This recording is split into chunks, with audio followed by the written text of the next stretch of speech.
All right, hello YouTube. Welcome back to my channel. Things have changed a little bit around here, as you can probably see. We have a new addition to the household named William. Yay, he's finally here. I feel like my pregnancy just went by so slowly, kind of. I felt like I had a long time to prepare.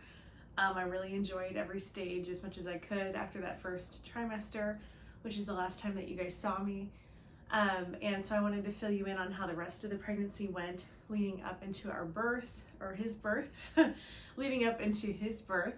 And that's where we're gonna be today. I'm gonna share his birth story with you, as well as kind of the complications we faced at the end and how it all ended up turning out quite positive. So I said a long time ago on YouTube, I like to share my experiences with different things like anxiety or, you know, whatever. Actually, anxiety was the main topic that I used to talk about a lot because I used to deal with it quite a bit. And I want to always help anybody else who might be going through something similar. So I know pregnancy can be quite anxiety inducing. And one thing that I used to do is look at all the videos of other women who had similar experiences to me. And honestly, watching all of those videos really prepped me to have a calm birthday, I would say, or labor day. By the way, I'm very sleep deprived, so don't mind that. If I'm talking a little slow or if I seem like I'm lacking energy, I have not gotten much sleep since he's been here, but I would not have it any other way. In fact, when he was first born, I stayed up just looking at him, cuddling him the first night, because it's just so amazing. And how can you go to sleep after you've waited 10 months to meet your baby? So anyway, let's get started, shall we? Oh, and he might have just made a little smile to start the video too. That's perfect. Okay, so after my first trimester, second trimester, I felt really good. Energy was back, like everyone says.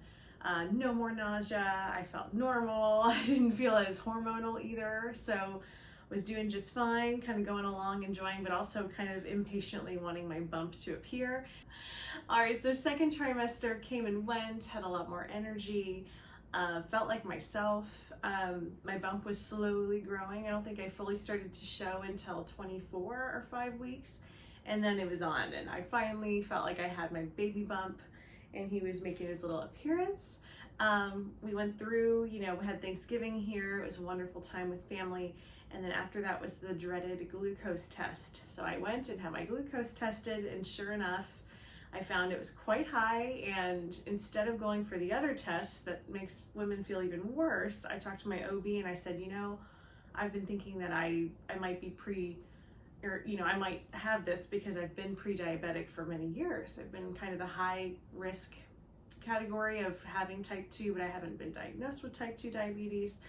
So I asked him, I said, could I just start testing my blood sugar 4 times a day, you know, get the prick thing, you know, and prick myself to start just jumping into testing, because I'd rather do that than take a test that'll make me faint or feel sick. And he was like, okay, you're kind of taking the hard road here, but let's go ahead and do that. So he sent over for me to get that stuff, and sure enough, I found that my blood sugar was rising week after week, no matter how healthy I was eating. And let me tell you, this is the healthiest I've ever eaten in my life. There's nothing like your baby to motivate you to eat healthy, and you don't want to bother their blood sugar. So I was eating basically keto, kind of accidentally. I didn't set out to eat a keto diet, but it kind of turned into that. So I actually stopped gaining weight about the last 2.5 months of the pregnancy. So if you can imagine, the weight just stalls out. But I was still gaining belly, of course. But I stopped gaining weight, so that was nerve-wracking. There was just a lot going on. So I was immediately thrown into gestational diabetes. That was my life from December all the way to the end of, to February when I had him. So I ended up continuing to have to up my dose of, I had to take metformin, and then they added insulin, and I had to keep upping my insulin every week because my placenta was basically just in hyperdrive, causing those blood sugars to keep rising. So that was the end of pregnancy, which is why you didn't see any more videos. I was very stressed out. the last 2.5 months. So is my husband.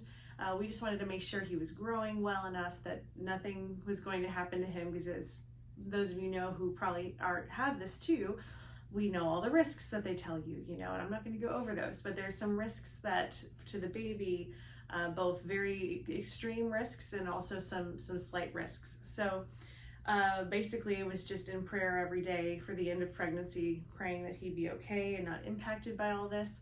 And then I was doing my best to control my sugars. So anyway, we get towards the end, and sure enough, my blood sugar is still going crazy, to the point where we thought I might have to be induced at 37 weeks because my blood sugar started to drop off really low, which might indicate the placenta not working properly or shutting down, so to speak. So if you have gestational diabetes, that's something that the OB will tell you, is that your placenta not only is in hyperdrive, but it will stop functioning properly by the end. And oftentimes that's why you have to be induced, or because your child is too big. Now, he was actually just perfectly sized. He never got to the overly big category, which is a blessing, in the long run. And I'll tell you why later. Of course, we want a big, healthy baby, of course, but it all worked out. So he was about, just right, perfectly where he's supposed to be, on track. But yeah, so my OB said, okay, let's watch this. If your blood sugar keeps dropping, we're going to go in 37 weeks, but for now, let's put you down for 38 weeks induction. So it got real. In January, we got that news, and my husband and I were excited, but then we were like, oh my gosh, okay, here we go. So we had about a month to prepare and really get excited. I mean, we were already excited, but get excited about seeing him, meeting him earlier. So fast forward, I made it through, didn't have to have an early induction, thank goodness. And we get to February 11th, or was it 11th or 12th? Oh my gosh, this is my sleep deprivation. It was such a long day laboring that I forgot. Yeah, so we went in Monday morning at 5 a.m., February 12th. So 5 a.m. we start the whole process of the induction. So this is where the birth story begins. So I went in, they did treat me, just so you guys know, those of you watching who have gestational diabetes, my doctor actually said, he was like, all right, go ahead to prepare, eat what you want. He actually told me, eat, don't even worry about it being super, super diet, like eat what you want, maybe something heartier, before you come in at 5 a.m. so that you're going to be cut off from eating after that point until you have baby, which I kind of knew. Oh, hello. So I was like, ooh, what am I gonna get? That was kind of fun. Because I had not had a cheat meal in 2.5 months. So I was like, maybe Chick-fil-A. I don't know. I ended up getting Paneras, like a half sandwich and soup. And I had that at like 3:30 a.m. So just to give me some food in my system. And yes, at my hospital, they did cut me off. I remember I ate, I came in there. We started the process, got checked in, and they gave me Cytotec, one pill of Cytotec around 5 a.m. and then I just got to sit and wait, and so did my husband. So just watching movies and stuff, and sure enough, I think like an hour after that, I was starving, and I started to get concerned. I was like, how is someone with gestational diabetes and blood sugar issues, how can I keep my levels up when I just took insulin and all that last night? So they ended up they let me have some crackers, and then they ended up putting me on the clear food diet after that. So just broth, which wasn't so bad. I actually kind of liked that. I sipped on basically ramen broth, it tasted like, and Jell-O popsicles. And that was my diet for the rest of the day, and water and ice chips. So yeah, just for those of you interested in the whole food and what can you have to keep your energy up aspect, it wasn't as bad as I thought. I kept my energy up pretty well. Also, you're resting in bed a lot of the day. I did get up and walk. I'll tell you about that. They do have you move around and do stuff before you get the epidural, if you get one. So anyway, so it made for a pretty good overall, it sustained me kind of day with the clear food diet snacks. So that was the beginning of that. So I had the Cytotec at 5 a.m. And I think 2 hours later, I started to feel period cramping, although I'd been feeling period cramping the whole last third trimester, but I would say this was more frequent. And sure enough, I would look at the monitor and see it going up and down pretty regularly. So that was good, meant something was happening. And as the hours went on, it was just a slow climb. I think I was maybe a 1 or 2 centimeters, very little. We get to about noon and I'm waiting for my OB to come in to break my water, and they had not given me anything else yet. So 5 a.m. to noon, just that one cytotec was doing a decent amount, just amping up my period cramps, kind of like the day before you get your period. That's how it felt. So uncomfortable, but I was used to the feeling. And yeah, I didn't feel really anything else at that point. So the nurse was like, why don't you guys walk the halls for 30 minutes, walk around, you need to. I sat on the birthing ball. That was my whole idea too, is with my birth plan, I didn't want to just be chained to the bed with an epidural and not able to move. So I was glad I ended up walking around, and man, as I walked around, it kicked into higher gear, more cramping. I had to stop to breathe a couple times, but I was still able to talk through everything. So yeah, getting more uncomfortable, things were progressing. My OB finally comes in after I'm done walking. We go back to the room, and he checks me and he's like, okay, you're at, I want to say I was at a 3 or 4. I think I was at a 3 or 4. So still very early stages. I think it was a 3 or 4. God, I really wish I could remember this. I'm just going to say I was at a 3 or 4. He was like, all right, so that one cytotec did a decent amount, but now we need to break your water. Let's go ahead and do this. So he broke my water. That in itself, like, was very fast. I couldn't believe how quick he did it. I thought it was going to hurt. I felt this huge gush of like an ocean coming out of me, a warm, gross ocean. And yeah, so that happened, and I was like, oh, I just ruined the bed. That was gross. Sorry, this is TMI, by the way. Hopefully everyone watching this knows that there are going to be some TMI things. But yeah, so you definitely feel everything exiting your body. And I tried to sit up. I didn't want to lay down the whole day, but the nurse was like, no, stay there. This is pretty traumatic for the baby because you've just taken away their cozy, like, liquid environment, like in the amniotic sac and the fluid. And so I kind of froze, and I was like, oh my God. And then I looked down, and you could, sure enough, kind of see that he was on one side and the other side of my stomach was a little deflated. It was so weird. It was a weird feeling. And that's when everything just kind of kicked into even higher gear of pain. So I was fine. And I was in this position of laying down, kind of letting him get acclimated. And then I was like, I need to run to the restroom. I was getting nervous. I was like, I need to run to the restroom before, things get real. And I hopefully have a couple hours before the epidural. Well, boy, was I wrong. So I start to sit up after I got my water broken. And all of a sudden, it's like his head just slides down, like all the way into final position, like down against my cervix, and just the opening there. That's slowly opening for birth. And wow, the amount of pressure, the cramping now went into full-blown contractions, to where contraction waves that were so intense, I thought I was going to faint and throw up at the same time. That's the best way I know how to describe it. I think I went white. I was sitting up, and I was like, I can't move. Like, I can't even get up to go to the bathroom. And my husband, I think he was kind of shocked. He'd not, up to this point, had been pretty chill. And then he finally saw that, wow, okay, stuff's happening. The nurse also was like, do you need help? What's happening? And I'm like, I don't know if I'm going to make it. I might pass out. Like, if I try to get up and go to the bathroom, I'm in so much pain. But I didn't want to, it's that fear that women have. You don't want to, go to the restroom, if you know what I mean, on the table. So I was trying to go to the restroom before all this happened, and man, I could not make it. So I just sat there, and every wave that came, I just ended up being sideways and completely stiff. My whole body was tense, and I was crying. I was almost gonna throw up. I was almost feeling faint.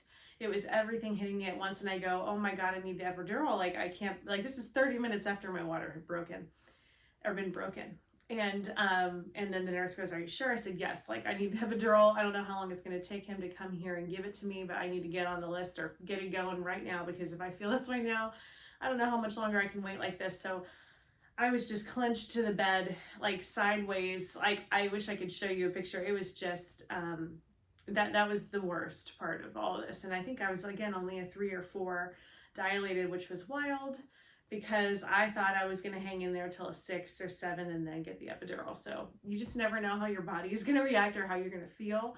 I had heard from other women that getting your water broken at the hospital is quite painful. And I guess this is what that means, because maybe because it's it fully breaks and it all rushes and the baby goes down. Like, I don't know if it's just manually being, having been manually broken, it gets things going faster than if your body does it on its own. I don't know, but it was really painful. It kicked those contractions into gear to where I finally was like, oh wow, that's a contraction, not just period cramps. It's like the whole stomach contracting and pushing and just sick feeling. So the guy with the epidural, the anesthesiologist comes in, really nice man, brings everything in, and I'm shaking, and I'm also, because that's my reaction too. Your body just has reactions you can't help, and my big reaction was major shakes. And so I was trying to manage the pain. I was just breathing and trying to slow down my breathing. I was like, okay, I can do this. So it gets me all ready for the needle and everything going in my back. My husband's in front of me, and I get to hold on to him, which I'm so glad he was able to stay in the room. And I hunch over and they give me the epidural. I do have to say the epidural was not as bad as I was anticipating. So even though the water breaking and my contractions were really bad at that point, the epidural did not bother me.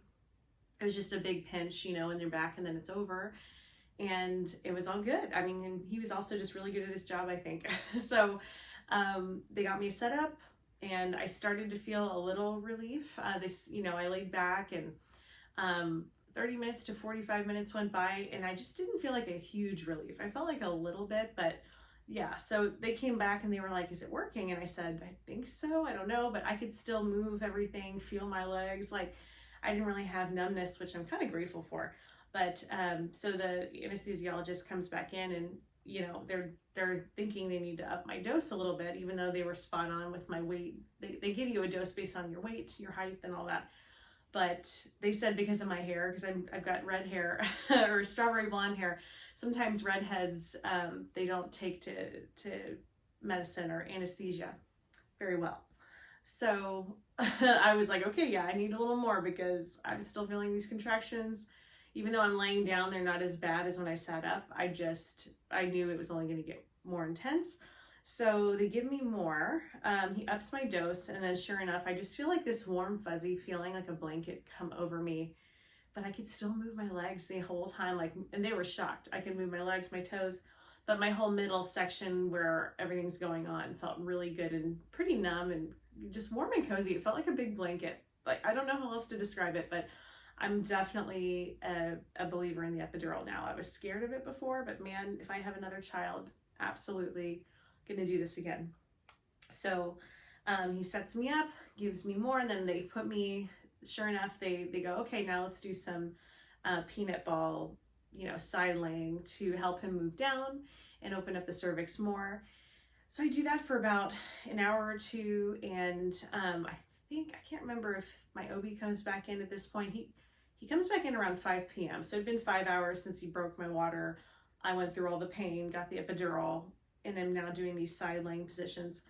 He comes back in and he goes, all right, so how far do you think you are? He checked me and he's asking me, and I'm like, oh, it's probably just one more, because I was slowly going up one number by one number, and he's like, no, you're at a 6, and you're 99% effaced, and that was really exciting. But yeah, so he was like, all right, I think we're having this baby today. That was 5 or 6 p.m. And so I was excited. He left. He's like, all right, I'm gonna come back and check you. When we get close to the pushing phase, I'll be here and we're gonna do this. And I go, oh my God. So I keep laying and laying. The nurse keeps coming in, and she ends up telling me, she's like, hey, your blood pressure's going down quite a bit. It's getting kind of low and it's affecting baby a little bit. So I think we need to take you off of some of the epidural medicine. So that was kind of scary to hear. I will say I wasn't aware. I wasn't watching the machine, the monitor. That whole time I was just laying and enjoying laying and feeling relief, to be honest. And I felt exhausted. Like, I felt like a train had hit me oh, is he waking up? And I felt the drowsiness of like, you can barely open your eyes. Like I did feel an extra wave of like exhaustion. So I guess that was kind of an indicator my blood pressure was going low. I just didn't know. I thought I was just tired. But yeah, so sure enough, she goes, yeah, your blood pressure is going low. So let me fix that. He comes back in, the anesthesiologist comes back in and says, yeah, we don't want that. We just want to keep baby as healthy and stable as possible, as well as you. So they take me off of that extra push of epidural, and thankfully, and I was worried, I was like, so am I going to lose the progress here? Like, I want to keep my body feeling good for pushing. And they go, oh yeah, you should be good. And he put this cold packet against my leg, and I couldn't feel it. Even though I could move stuff, I couldn't feel that sensation of cold. So I was like, okay, I guess I'm good. So they fixed that, and I keep laying, and we're watching movies, keep laying other way. So I do like, I think 45 minutes on one side, 45 on the other, because the other thing was he had flipped to sunny side up, and we had to flip him back over. So laying on your side with a peanut ball helps the baby to flip back over. So he did. So let's see, then we go, get to about 7 p.m. and oh my goodness, I think I was at like an 8 already. So my nurse checked me and she's like, oh my gosh, you're an 8. That was exciting. And I was like, oh my God, I'm going up they thought I would go up 1 centimeter an hour. But I think I had just jumped quite a bit. And then I know by 8 o'clock I was at 9 centimeters, I think. So it was getting real. And my OB comes in, he goes, okay, so I want you to do some practice pushes. I'm gonna go help. He was actually helping 2 other women before me have their babies. He's like, I'm gonna go do this and I'll come back. So I did practice pushes because I just crossed into, I think, the 10 centimeter zone, and you're allowed to start doing practice pushes, which could take up to an hour. And then when he's really gonna come out, that's when they get the OB to come back. So I was like, okay, let's do this. So 8 turns into 9 p.m. And yes, by the way, I am feeling the pressure. I finally know what it's like. All this time I had tried to envision what it was going to feel like knowing when to push, and you definitely have to push. It feels like you are about to take a big, I'll just say it, a big crap. And it's a wave that comes over you. It's like, and it pushes down to where, and that's how you know when to push. And so that was happening quicker and quicker, closer and closer together. And it was wild. No pain, just a lot of pressure. And so the nurse and I are practicing. My husband's there, he's being great. They're both, showing me with the mirror. We can see his head, like his hair slowly starting to protrude. It was the coolest thing. And then we get told, oh, your OB, he's actually in an emergency C-section right now. We have to stop. And I was like, what? So 9 p.m. we stop, and I think we have a whole hour and a half like off. So then they're like, okay, just go back to the peanut ball, lay over on your side, and just allow the contractions to come through, but don't push with each one. Just let your body relax into them. So I was like, okay. We're watching, I think, Pretty Woman, which is funny. We found this good channel with all these old movies. Pretty Woman. We watched Princess Bride, all these good movies. I think Friends was on for a while. I'm pretty sure we had Friends on when I actually pushed him out, which is funny. But yeah, just a funny little extra memory. So I'm laying there and I'm feeling all of the waves come through sooner and sooner, and just the pressure. And it's funny, you really have no control over anything down there. So I felt like I was about to do something. I'll just say it. I thought I was gonna be just passing a lot of air back there. But so it kind of turned into a funny situation. My husband and I were laughing about it. We're like, oh my God, I never actually, farted out loud or anything, but it felt, every wave that came through was hilarious. I was clenching. I was like, please don't, this is embarrassing. Because anyone who knows me knows that kind of stuff, in a relationship, I'm like, you don't do that in front of your person. You keep it romantic. But we were laughing at it. It was a great comic relief for the long day that we'd had, because it'd been over 12 hours at that point. Gosh, I don't know, were we on hour 18 or so by then? 19, 20? I don't know. We were getting into the past 12-hour point. So anyway, finally, it gets to be around 10:30 or so. And sure enough, my OB comes back in there, I think 10:45, even like closer to 11, because he honestly wasn't in there long before we had him. He's like, all right, I'm back. And we're all looking at him like, I can't believe he delivered a baby like 3 hours ago. And then he did another C-section an hour ago. And now he's going to help me. It's just crazy, the life that they live. That's just a lot in a row. So he's there, he's ready to help us. And we get in position. And I think at 11 or a little after 11 o'clock, we start the process, and he's there. And he goes, all right, let's start pushing. And we do, and I swear it only took, he was born at 11:22 p.m. So that was only 22 minutes. I think by the time I was really into the pushing, I swear it was only a 10-15 minute process. And I think it was the motivation of it being the end and my OB finally being there that I pushed as hard as I could, and it worked because pushing's hard, you don't just push a baby out easily. It's work, but at the end you just get that last bit of motivation. And we got him into the world at 11:22 p.m. 5, 6, 7, 8, 9, 10. I lose my breath whenever I see you. 3, You got it. 5. You stole my heart. What is it that you do? Keep going. My life was great till you added colors.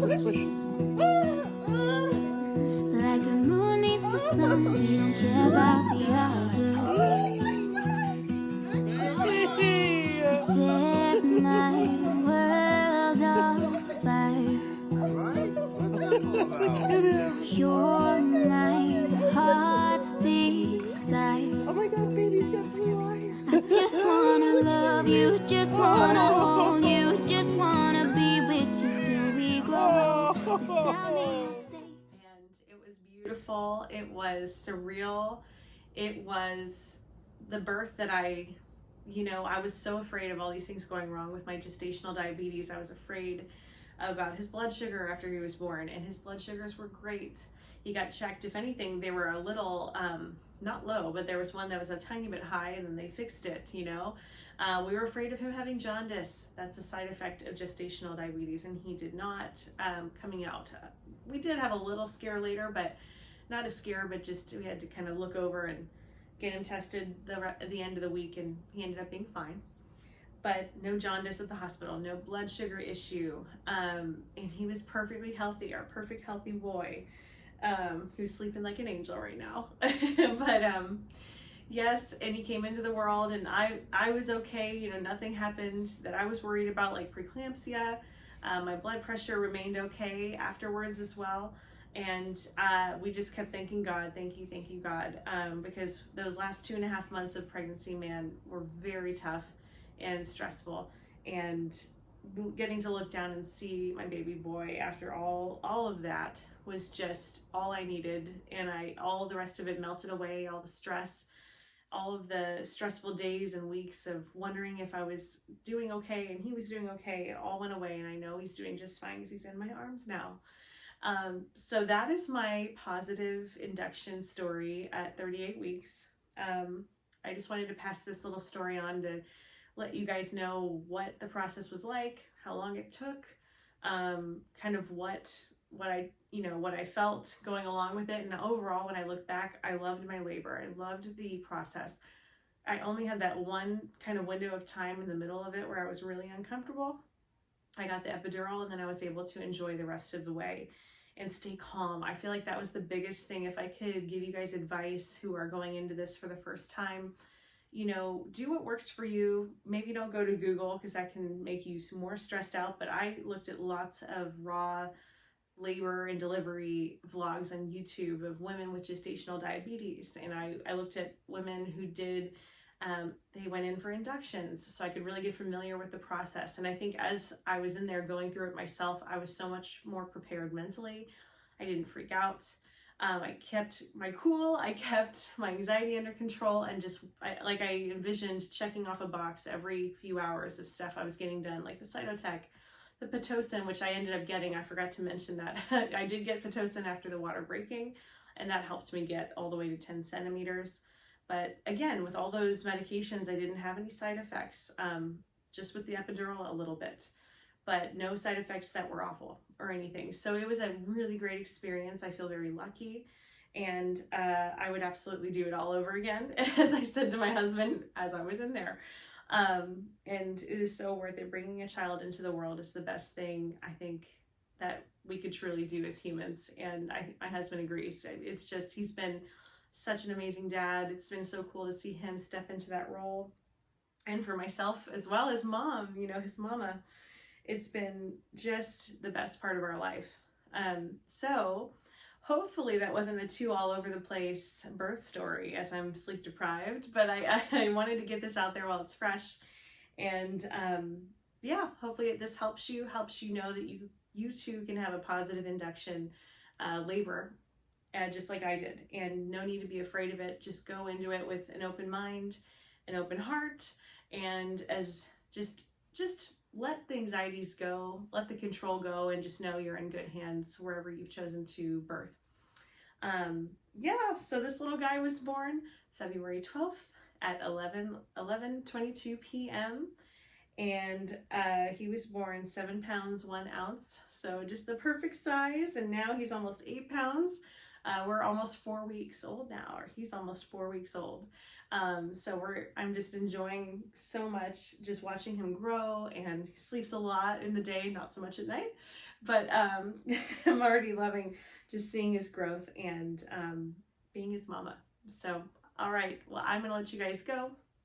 I hope that you enjoyed this video. If you did, give it a thumbs up, a like, subscribe. I may get more into YouTube going forward, and probably mom stuff like this now. I kind of let YouTube follow where my life's going. So now I'm in the mama state of life. So let me know if you like this video, if you want to hear more about my experience with gestational diabetes and what I ate. I could go into all of that stuff. I did think of that to help other mamas going through that. So again, I'm Stephanie. Thank you so much for watching, and come on back, and I'll be back with another video soon. All right, bye guys. You said